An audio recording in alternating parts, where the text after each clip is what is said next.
The story we were all taught goes like this. First, people learned to farm.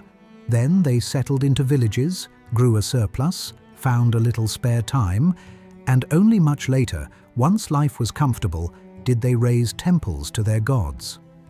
There is a hill in southern Turkey that takes that whole story and turns it completely upside down.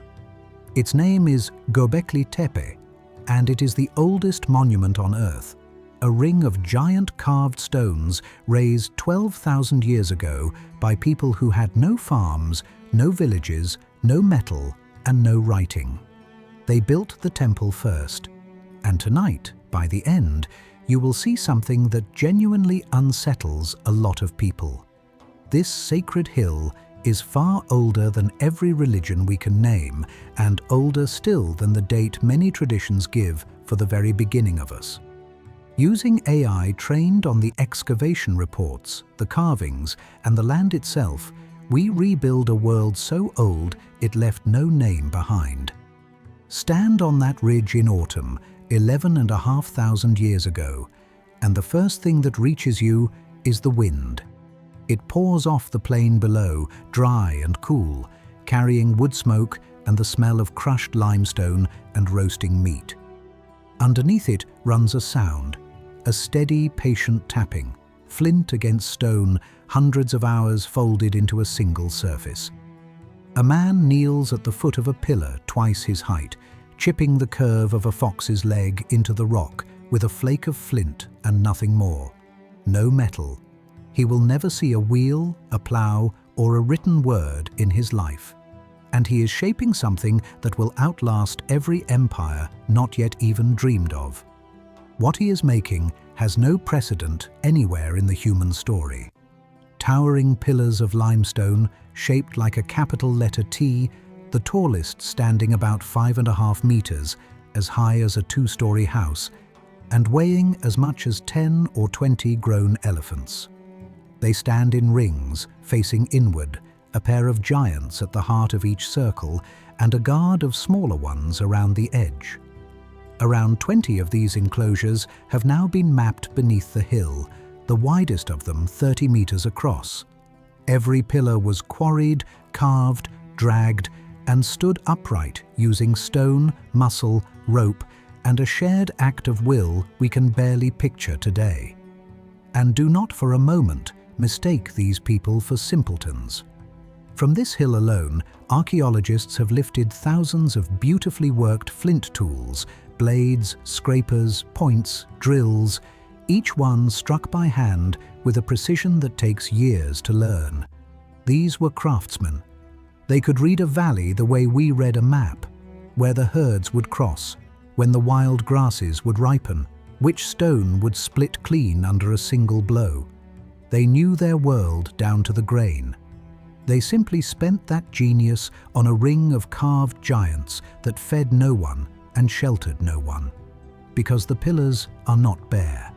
Across their faces moves a whole menagerie of wild things: foxes, boars, snakes pouring downward, scorpions, cranes, vultures with open wings, and big cats with bared fangs. And on some of them there are arms, carved in shallow relief, bending around the stone to long human hands that almost meet, with a belt and a fox pelt below. The people who study them reached a quiet, eerie conclusion. These are not decorated columns, they are figures, faceless stone giants, most likely the ancestors, the forefathers, standing in a circle and watching over the living. A child led in by torchlight would have seen the carved animals shiver as if alive, a ring of stone elders towering overhead. That is not architecture. That is theatre, 12,000 years old.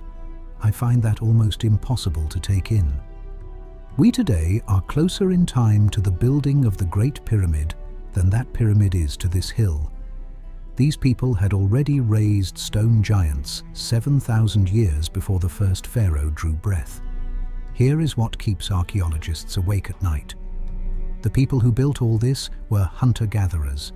By every measure we use, they were wanderers, following the herds and the seasons, with no farms, no tamed animals to pull a load, no carts, no metal of any kind.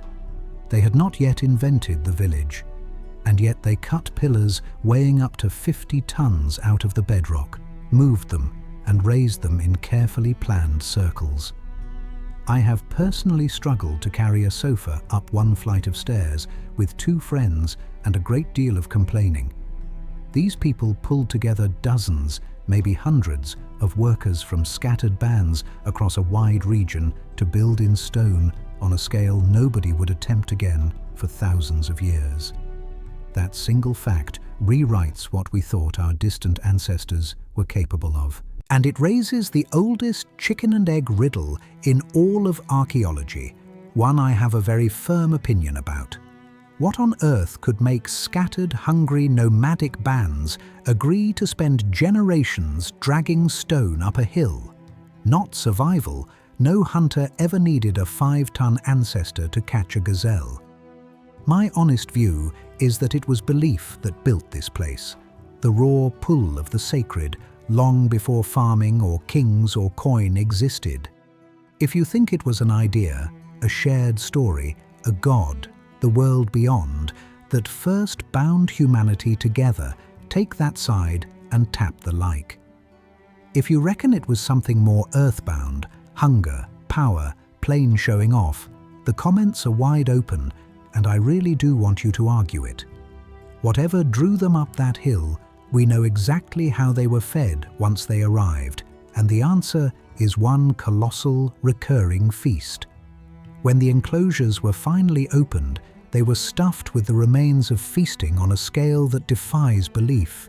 Tens of thousands of wild animal bones, from gazelle and red deer and wild boar and aurochs, the great wild cattle, alongside ducks and geese.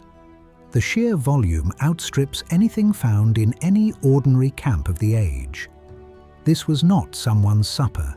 This was a multitude gathered and fed. And the menu followed the calendar. Gazelle only crossed these hills at certain times of year, which tells us the great gatherings were timed to the seasons of plenty. When the herds came through and the wild grain ripened, the people came too.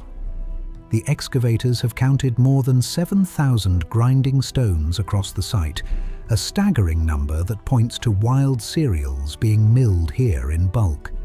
Stranger still, several enormous limestone troughs turned up, some holding well over 100 litres, lined with chemical traces that may be the residue of fermentation. Hold that thought for a second.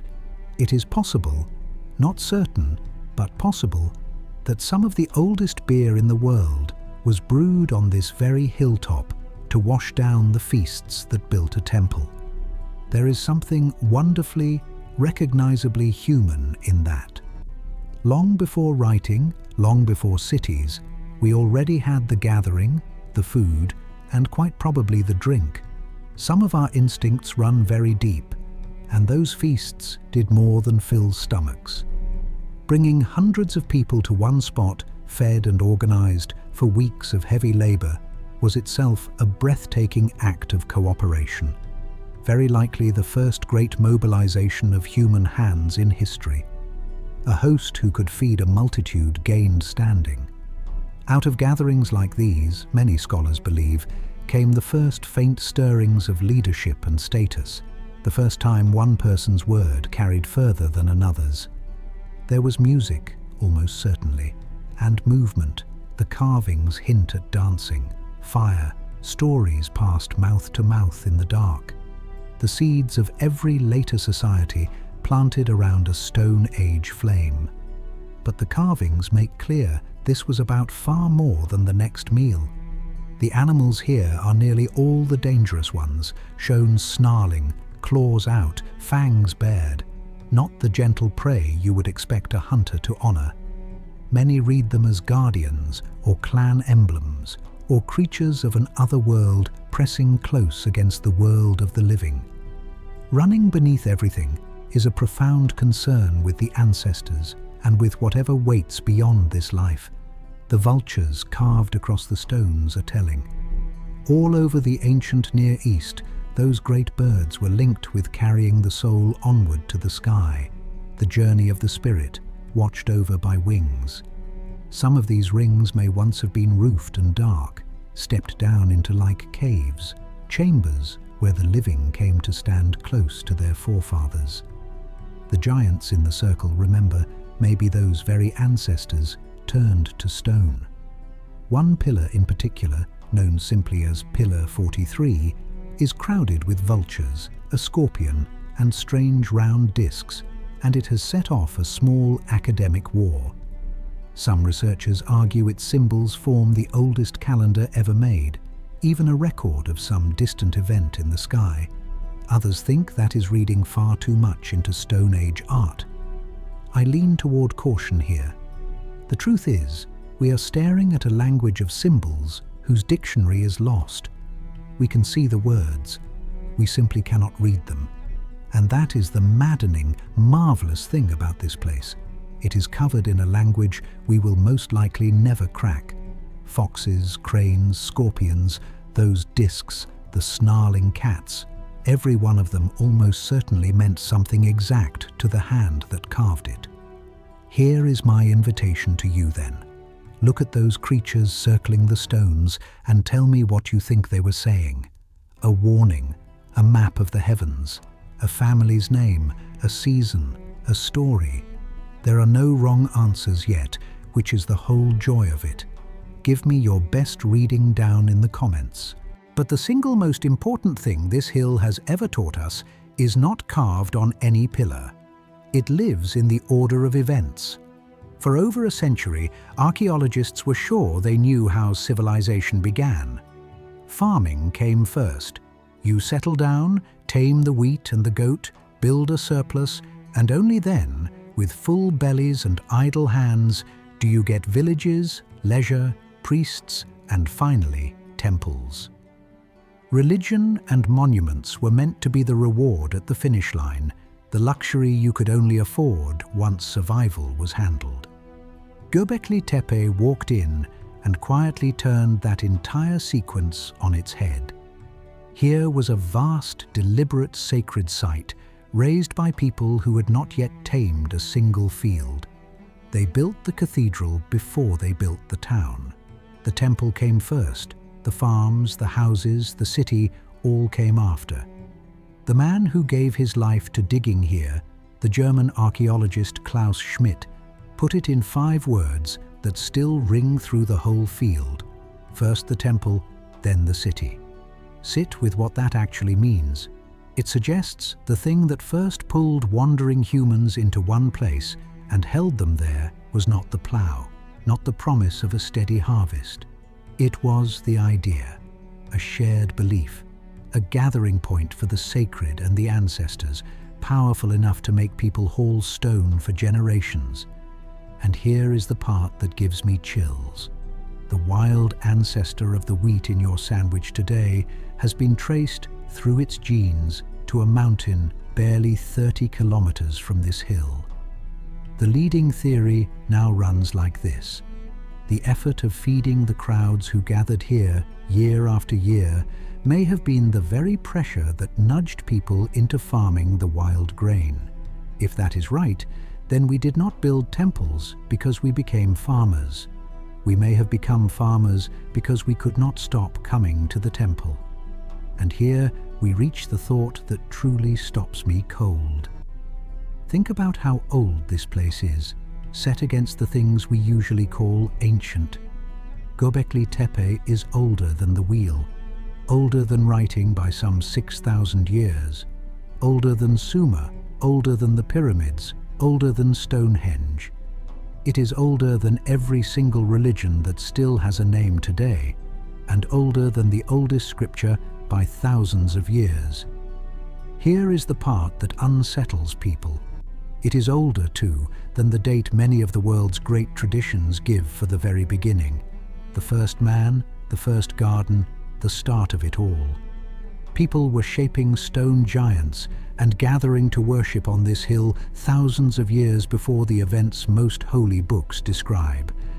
I am not here to tell anyone what to believe, and I mean that. But sit with it for a moment. The simple human urge to kneel before something greater than ourselves turns out to be older than any of the answers we ever gave it. The longing came first. The names came later. Good history stays honest, so let me be honest with you. Schmidt led the work here until 2014, and the researchers who carried it on after him, led by an archaeologist named Lee Clare, have complicated the tidy picture.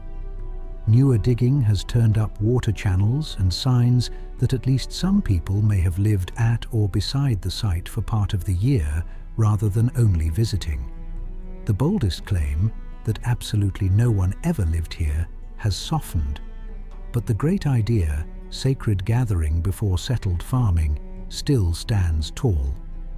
The details are being fought over right now in every fresh trench. That is not a flaw in the story. That is the story still being written. Which brings us to a humbling fact about how little we actually have. For almost all of those 11,000 years, nobody knew any of this was here. Farmers ploughed the mound and scarred the buried stones without ever guessing what they were striking. In 1963, a survey team crossed this very hill, saw broken slabs poking from the dirt, and decided there was nothing here worth their time. They had walked clean across the oldest temple on Earth and seen only a scatter of old rubble. It took until 1994, when Klaus Schmidt climbed the slope, read the shape of the land and the limestone breaking through it, and grasped in a single flash what everyone before him had stepped right over. He brought a team back the next year, in 1995, and the moment they dug, the giants began to rise. And he had barely begun. By the best estimates, only around 5% of Göbekli Tepe has been uncovered. More than 90% of it is still down there, untouched, waiting in the dark. At the current pace, archaeologists reckon it could take 150 years to bring the whole site into the light. Think about that. Almost everything this place has to tell us has not yet been spoken. We are reading the first page of the first chapter, and it has already rewritten the book. The strangest chapter of all comes right at the end of their story. After roughly 15 centuries of carving and feasting and gathering, the people began to undo their own work. They began to cover it, not through neglect, with intent. The enclosures were deliberately filled, packed to the brim with limestone rubble, gravel, flint chips, and the leftovers of the final feasts. Older circles were buried, and now and then a fresh one was raised on top, only to be covered in its turn. Layer upon layer, ring upon ring, the rounded mound we now call Potbelly Hill rose slowly over the whole sanctuary, like an eyelid closing over an eye. The last act on that hill is the one I cannot stop thinking about. The fires have gone cold. The carved giants still stand in their ring, foxes and vultures frozen on the stone. And the people come, not to build but to fill, carrying baskets of rubble, pouring earth in around the forefathers they made, sealing them into the dark on purpose. They turn and they walk away, and they do not come back. Why would anyone bury their own masterpiece? We do not know for certain, and that honesty matters. Schmidt believed it was a deliberate ceremony, a closing, the way you might retire something sacred once its season was over, sealing an old world away as a new one of farms and villages took hold. Others now suspect the truth was slower and gentler, that as people drifted into settled farming life in villages close by, the great gathering place simply lost its pull, and the hill filled in over long years as much through abandonment and the wash of the slope as through any single rite. The argument is alive and unfinished, but there is one reading I find quietly beautiful, that a people, sensing their old way of life was ending, chose to tuck their greatest achievement gently into the earth rather than let it crumble. A farewell, not a ruin. And here is the quiet miracle folded inside it. Whatever the reason, the covering is the only reason we have any of this at all. Sealed beneath all that earth, the pillars were spared the weather, the looting, and the slow erasing that swallowed almost everything else from that age. The people of Göbekli Tepe, in laying their temple to rest beneath the soil, accidentally wrapped it in a blanket of earth so perfect that it kept their genius safe for 11,000 years, and handed it to us, almost untouched. The same hills have since given up sister sites. Karahan Tepe, a short drive away, and a whole cluster now gathered under a project beautifully named the Stone Hills. From the earth, they have drawn the oldest life-size statue of a human being ever found. A startling figure cut from the same pale stone, its eyes 2 chips of black obsidian that, 11,000 years on, still seem to stare straight back at whoever leans in close. In 2023, a wild boar statue surfaced, still wearing flecks of red, white and black paint. The oldest painted sculpture we have ever seen. Every single season, the story grows older and stranger. Stand on that ridge today, with the city of Şanlıurfa close by, a place so ancient it is still remembered as a birthplace of the prophet Abraham. And you are standing on 12,000 unbroken years of people feeling that this ground is holy. The grain in your daily bread began in the hills on that horizon. The site is protected now, and you can walk a boardwalk floating just above the ancient rings, looking down on the oldest sacred space our kind ever made. The urge that raised these stones, to gather, to build something far larger than ourselves, to reach toward the sacred, is no relic of the past. It is the same urge that would one day raise every cathedral and every spire. It began here, on a windy hill, with a flint blade and a vision. We are the team behind Mystique history, and stories like this one, where the very beginning of us turns out stranger and grander than the textbooks ever let on, are exactly why we do this. If standing on that hill in your mind stirred something loose, come and walk the rest of these lost worlds with us and tell us what you felt, looking back across 12,000 years. We read and we wonder, right there alongside you. They raised their giants in stone, then folded the earth over them deep, and the hill kept its long, patient secret until the day that secret was ours to keep.